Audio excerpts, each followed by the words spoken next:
Assalamualaikum warahmatullahi wabarakatuh. Alhamdulillahirabbil alamin wa bihi nasta'inu ala umur dunya waddin wa ala alihi wa sahbihi ajma'in amma ba'd. Yang kami hormati Ibu dosen Eni Rahmawati, pengampu mata kuliah tafsir ayat Al-Quran.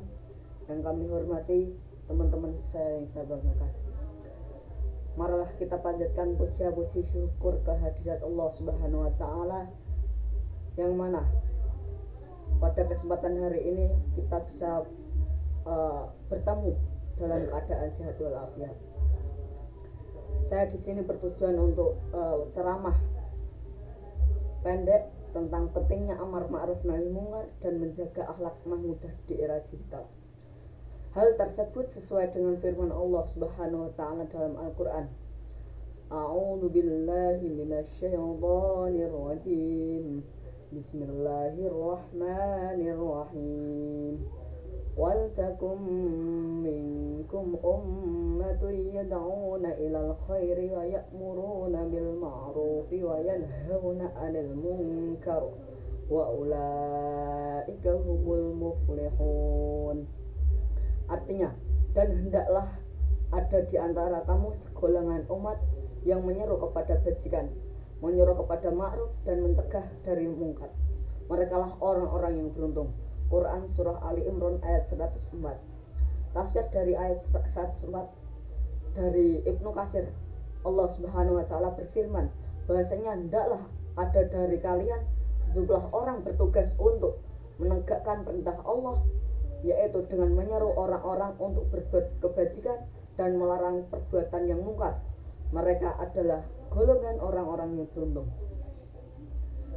Abu Ja'far Al-Baqir meriwayatkan bahwa Rasulullah SAW membaca firman-Nya, dan hendaklah ada di antara kalian segolongan umat yang menyeru kepada kebajikan. Quran Surah Ali Imran ayat 104. Kemudian beliau bersabda, yang dimaksud dengan kebajikan ini ialah mengikuti Al-Quran dan Sunnahku. Hadis diriwayatkan oleh Ibnu Mardawayh. Makna yang dimaksud dari ayat ini ialah hendaklah ada segolongan urusan tersebut memang diwajibkan pula atas setiap individu dari umat ini, sebagaimana untuk disebutkan di dalam kitab Sahih Muslim dalam sebuah hadis dari Abu Hurairah.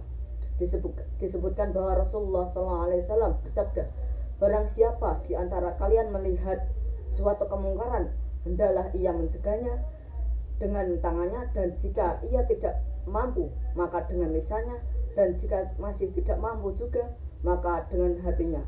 Yang demikian itu adalah selemah-lemahnya iman. Di dalam riwayat lain disebutkan, dan tiadalah setelah itu iman barang seperti seberat biji sawi pun.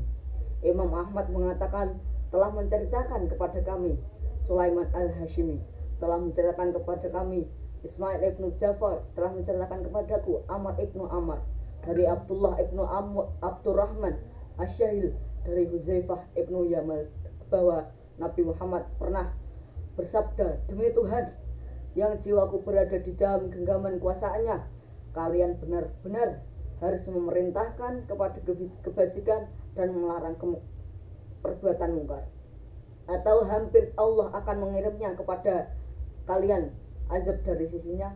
Kemudian kalian benar-benar berdoa atau meminta pertolongannya kepadanya, tapi doa kalian tidak dibenarkan.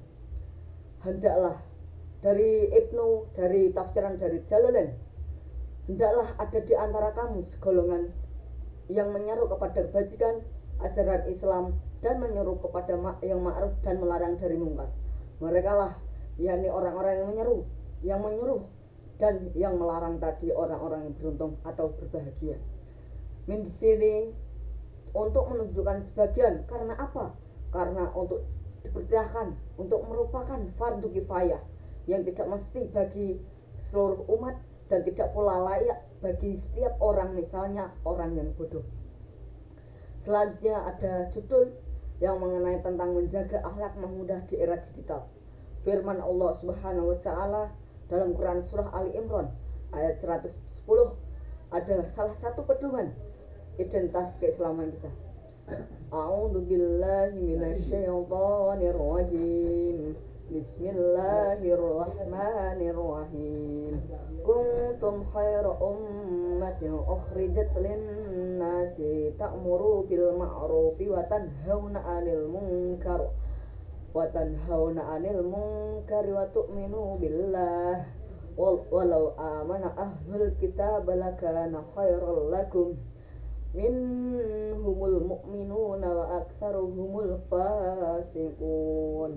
Artinya, kamu umat Islam adalah umat yang terbaik yang dilahirkan untuk manusia selama kamu menyuruh berbuat yang ma'ruf, mencegah dari yang mungkar, dan beriman kepada Allah. Hal yang sama dikatakan pula oleh Ibnu Abbas, Mujahid, Atiyah al-Aufi, Ikrimah al-Atta' dan Arabi Ibnu Anas. Kalian adalah orang yang terbaik yang dilahirkan untuk manusia. Quran Surah Ali Imran ayat 110. yakni umat yang terbaik yang dilahirkan untuk manusia. Dengan kata lain, mereka adalah sebaik-sebaik umat dan manusia yang paling bermanfaat buat umat manusia. Karena itu dalam firman selanjutnya disebutkan menyuruh berbuat yang ma'ruf dan mencegah dari yang mungkar dan beriman kepada Allah. Quran Surah Al-Imran 100 ayat 110. Adapun tafsir dari ayat 110 ialah Imam Ahmad mengatakan telah menceritakan kepada Nabi kami Ahmad ibnu Malik telah menceritakan kepada kami Syarik dari Sama dari Abdullah ibnu Umairah dari Durah binti Abu Lahab yang menceritakan seorang lelaki berdiri menunjukkan dirinya kepada Nabi Muhammad SAW yang saat itu berada di atas mimbar. Lalu laki-laki itu bertanya, "Wahai Rasulullah, siapakah yang terbaik?" Nabi Muhammad SAW menjawab, "Manusia yang terbaik ialah orang yang paling pandai membaca Al-Quran, yang paling bertakwa di antara mereka kepada Allah, serta yang paling gencar dalam melakukan amar ma'ruf nahi munkar terhadap mereka, dan paling gemar di antara mereka dalam silaturahmi." Pendapat yang benar mengatakan bahwa ayat ini mengandung makna umum, mencakup semua umat ini dalam setiap generasinya, dan sebaik-baik generasi mereka lah orang-orang yang Rasulullah telah diutus di kalangan mereka, kemudian orang-orang sesudah mereka, kemudian orang-orang yang sudah mereka. Makna ayat ini sama dengan yang terdapat di dalam ayat lain, yaitu firman-Nya, "Dan demikian pula kami telah menjadikan kalian umat Islam, umat yang adil dan pilihan." Quran Surah Al-Baqarah ayat 104. Yang dimaksud dengan wasatan ialah yang terpilih agar kalian menjadi saksi atas perbuatan manusia. Quran Surah Al-Baqarah ayat 143 hingga akhir ayat. Demikian ceramah sedikit dan singkat dari kami. Wabila taufik wal hidayah. Wassalamualaikum warahmatullahi wabarakatuh.